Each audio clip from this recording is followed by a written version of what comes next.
Welcome to the Disruptor Network podcast. Welcome back to the Disruptors Network podcast. And today we have another installation of the Growth Project, which is a series focusing on how to buy real estate, where you should be investing your money in real estate, and how to grow your real estate portfolio, whether it's your first home or your 100th home. We're giving out tips on how to be better at it. So today we're going to talk about a topic that some know about and some don't. And that is, why is Wall Street trying to become everyone's landlord? Ignition. Liftoff. So what do I mean by that? A report was released by Bloomberg last week or the week before that everybody's kind of seen that Zillow, which was buying up homes through the iBuy program. For those that didn't see it, Zillow was buying a lot of homes over the last few years and then decided to sell. So between them and Open Door, which is doing the same thing they were buying, they're selling, right?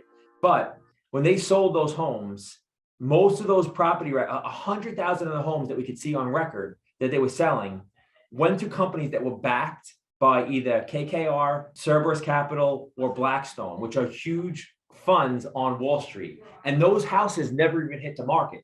So these properties that Zillow was buying that we thought, okay, now they're going to sell it and it's going to hit the market. The reason why they took losses on those properties is they were all sold to Wall Street funds. So why is Wall Street buying up single family homes, right? Like that's a little strange.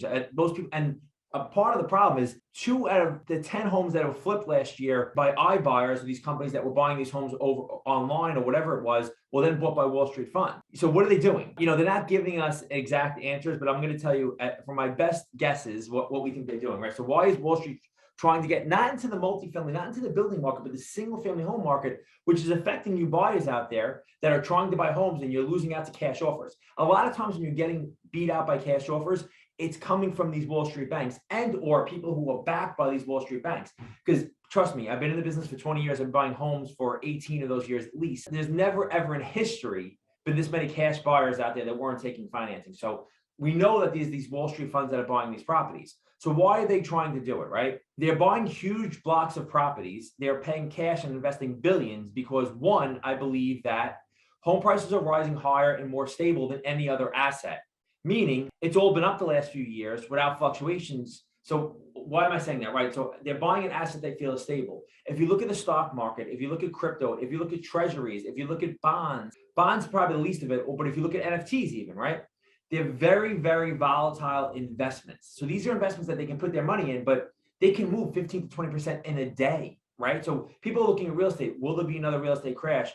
Are we in a bubble? Is this a boom? It doesn't matter because Wall Street has bought assets in real estate that have been up 20, 30% over the last 3 years. But even if those properties start to come down in value, you're not going to see 20% or 30% swings in weeks or months or even a year, most likely. So I think that they're buying something that's a stable asset that they can predict based off historical averages that they know is not going to fluctuate that much, right? So that's number one. They're buying the most stable asset out there right now, which is real estate. It's not fluctuating like tech and the stock market and crypto. It's not fluctuating like that. So that's number one.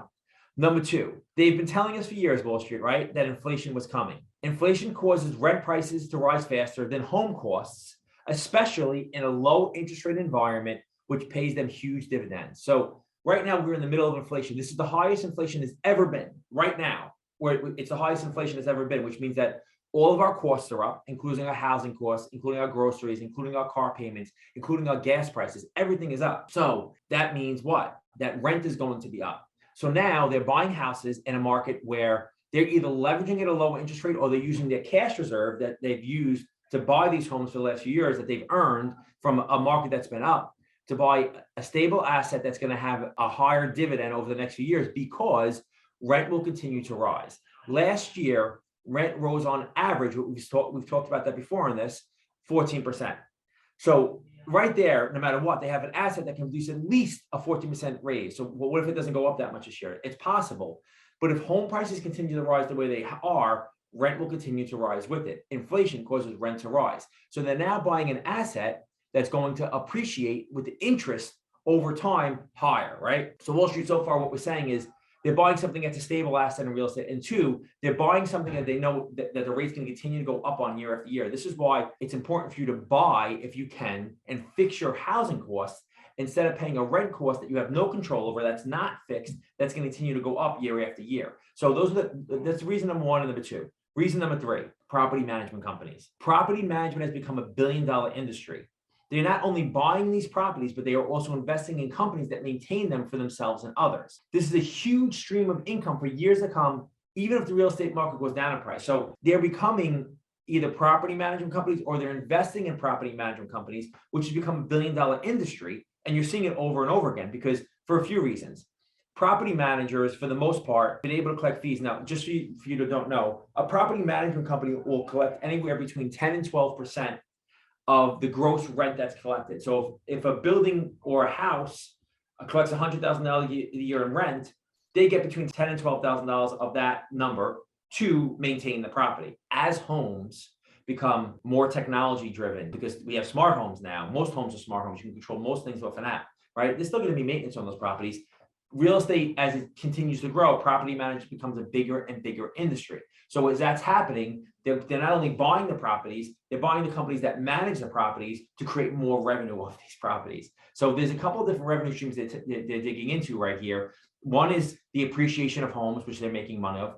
Two is the appreciation of rent, which they're making money off of. And three is the companies that are managing these properties that they're now making money off of. So those are three streams of revenue that they're gaining on because the market is continuing to appreciate. They are also creating a narrative, and this is what you're going to read in the news, and you're seeing this more and more if you hear Wall Street CEOs that are buying these properties speak, that the narrative that you don't have to buy to live in a nice neighborhood, right?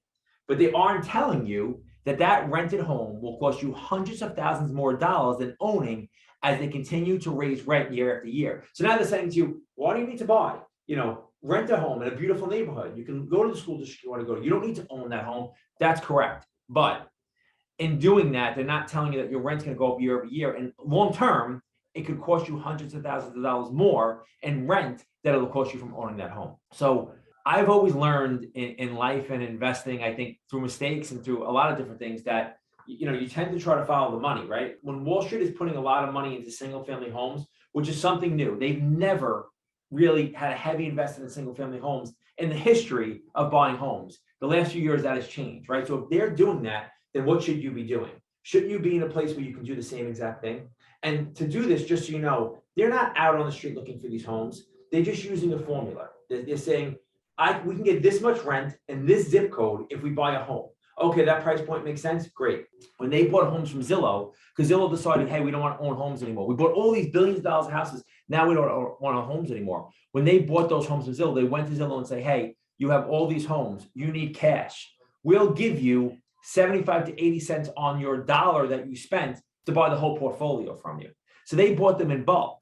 So that's why you're not seeing the inventory shortage or the homes for sale increase right now, though there's still bidding wars, because the only bulk inventory that could have come to market was now bought up by these funds, right? They came in with cash and they bought it up cheap. In a market where you can't buy anything cheap, they bought it cheap. So if they see value in buying homes, you should too, right? You should be buying the same places that they're buying or in the same markets that they're buying, because they're going to continue to buy these homes in bulk, raise rent, and your values will continue to appreciate.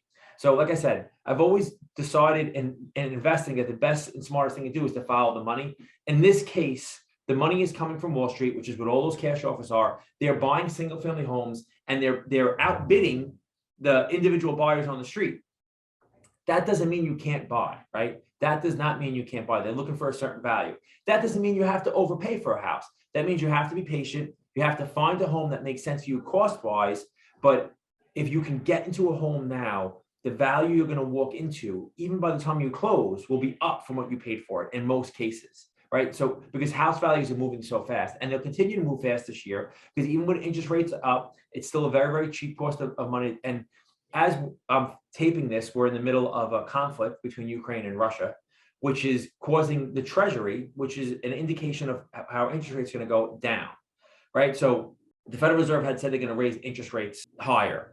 If that Treasury, 10-year Treasury, continues to come down, you may see the Fed change the stance on raising interest rates. It's a possibility. I'm not saying it's going to happen, but it's a possibility. If that happens, we'll be in another low rate interest rate environment, historically low interest rate environment, and it'll be even more access for people to buy.